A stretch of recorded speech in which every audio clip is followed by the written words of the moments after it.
Wrestling is being humbled. The mighty WWE is making reckless decisions, and at a time where they could lead, they could show massive creativity, they could provide true entertainment and comfort, they're behind every other sport and entertainment venture, and how to deal with COVID and how to utilize the biggest talent monopoly and largest creative staff in our industry. And they are paying for it in low ratings, bad press, and shows that have brief shining moments of greatness in otherwise a sea of malaise. They are humbled. AEW was exciting, breaking out, gaining crowds, whipping NXT, gonna have a second TV show.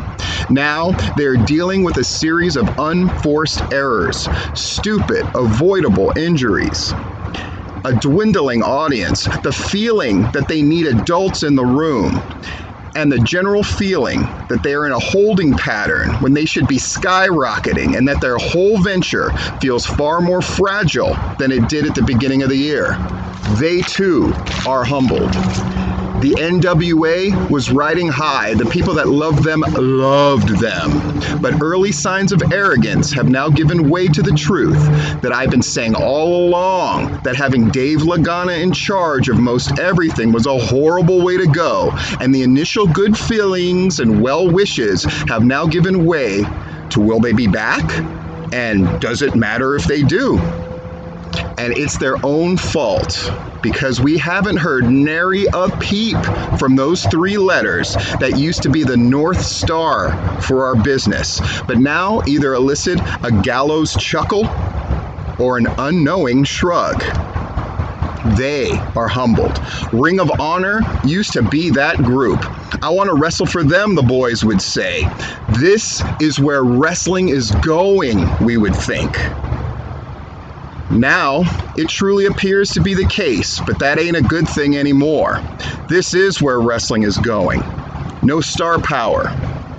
Connected to business partners, I say that in quotes, that don't inspire hope or the feeling of caring or competence. Resigning themselves to be lesser than, in the name of being realistic instead of being idealistic. Trudging along instead of dreaming. They are humbled.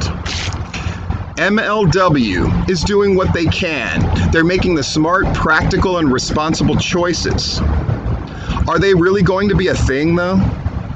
Do people really want them? Are we going to care about them a year from now? What's the vision? Who's their champion? How can you see them? Do you want to? Until most wrestling fans can positively answer those questions about MLW, they are humbled. Impact.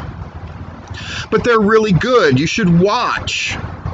You say it, right?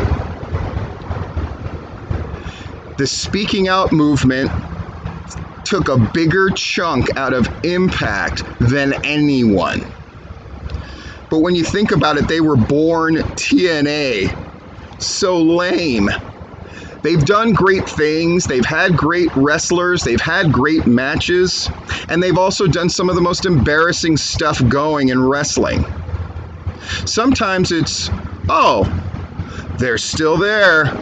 Sometimes it's, oh, they're still here. They are most certainly humbled. The UK in general, what a mess. There's a dozen reasons why, and we're finding out about all of them. They are most certainly humbled. Japan. Even before all of this, let's be honest, did, quote, wrestling in Japan, unquote, mean what it once did? It did not. And after all this, what will it mean then? It's a scary thing to think about. But yes, they are humbled. Oh, my indie wrestling. The sins that I've just outlined in all of the big leagues, we have them all. What have we found out about many of the promoters who run promotions, the supposed bookers who implement the vision, our fellow performers, and everyone else who helps to make the world we work in and create the experience for the frenemies known as the modern wrestling fan.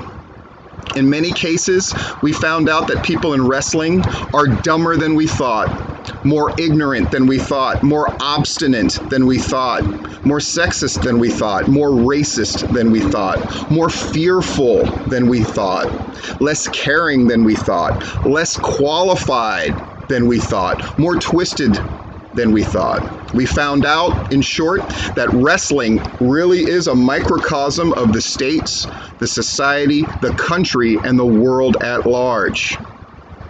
But wrestling is a little different too, and therein lies the hope. Wrestling is different. It's always been edgier, it's always been fringe, it's always been outlaw. From its birth in the carnivals to it helping to launch television to having almost 2,000 people make a living from professional wrestling in the territories, to dominating cable television, to creating the pay-per-view industry, to making the jump to streaming services that have entirely wrestling content. Wrestling has always reinvented, wrestling has always found a way, and wrestling has always been outside of the provinces of political correctness. And I will admit, for myself, that was one of the big appeals, right? That I could come up with gimmicks, or I could say things that you couldn't say in other entertainment forms. But now wrestling has had to catch up. And what we found out was there are so many good things about wrestling being on the outside, but there are also a lot of things that weren't good.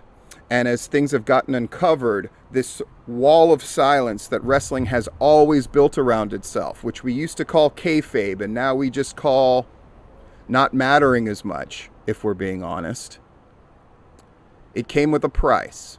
Anytime there's an exclusivity, anytime there's this idea of don't let other people know what's going on, it's going to not only protect certain aspects of the business, it's going to also protect those who want to do their dirt in the darkness. And now all of that's coming to light. Hopefully. But that can be a good thing. Because as I see different people pronounce that pro wrestling is doomed now, that maybe crowds won't come back now that shows are opening. Maybe people have gotten such a distaste for the things that have happened and been revealed about pro wrestling that they won't want to become back. And on the national level, I will be honest, that might be true. But on the indie level, which is the level that I care about the most, it's not true at all. I say all the time, it's not amazing that pro wrestling isn't bigger. It's amazing that it exists at all. So since we are still alive, we're playing with house money. And if we're playing with house money, then it's time to go big. It's time to really make pro wrestling what we think it should be, what our collective vision says it should be. And you might be saying, there is no collective vision. Then we need to develop one. How can we do this? You hear about the 3 R's when it comes to education. I hate the 3 R's, right? Reading, writing, arithmetic. Dumb. But the idea is sound, that there are fundamental things that you need to have to be considered educated and to be able to function effectively. Well, I believe there are 4 R's in wrestling. Let me just leave them with you. In pro wrestling, especially at the indie level, to overcome everything that's happening right now, we need to reinvent. We need to change how wrestling is presented. We need to figure out how to do that. Not just promoters and bookers, but the boys and the girls as well need to be included in the conversation. We need to rebel. We need to say, The things that are not okay, we can determine for ourselves what those are. We can determine for ourselves what the good business practices are. We don't need state commissions coming in and taking people's money.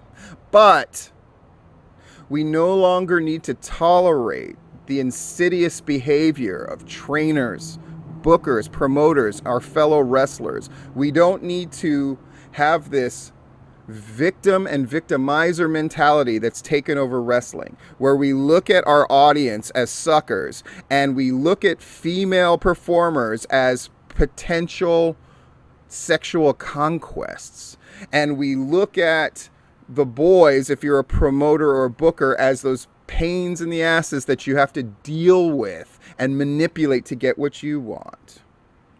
Yes, there are aspects of pro wrestling that are always going to be manipulative, right? We're trying to create an experience where people are suspending disbelief and we're attempting to pull things out of them emotionally. Sure. But everything doesn't need to be a zero-sum game where somebody is losing and somebody is winning on our own shows. We can rebel against old notions that no longer work, and we should. That's not to say you get rid of everything, but I'll get to that in a moment. The third R is risk. We need to take chances with our shows. We don't need to take chances, unnecessary chances with safety, but we need to take risks as far as performing. We need to let wrestlers try things. As long as they're running it past people, we need to let them try, and things will fail. But I'll take that over one independent card that I can't tell apart from the other one. I want to see risk.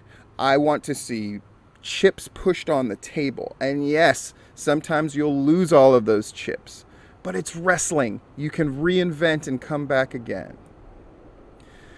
Reinvent, rebel, risk, but the fourth R, that is perhaps the most important, is to remember. Remember why you love this shit. Remember how you can make it better. Remember that you can collectively decide to make it right. And remember that it's up to the independent promotions to drive the business forward. We've always said we take our lead and we take our cues from the WWE and the other big groups. And there's nothing wrong with wanting to work for those groups. It's a wonderful goal. But what we're finding out of this idea of where the goldfish swim, the feces follow, and thinking of independent wrestling as the feces, has led us here. The major groups have let us down. And independent promotions have taken on all of that toxicity. Well, now we, the independent promotions, need to expunge the toxicity first. And we need to lead. We need to be the creative driving force, and we need to get credit for it. Reinvent, rebel, risk, and remember. That's the way that we'll come back together. This has been Stephen Platinum.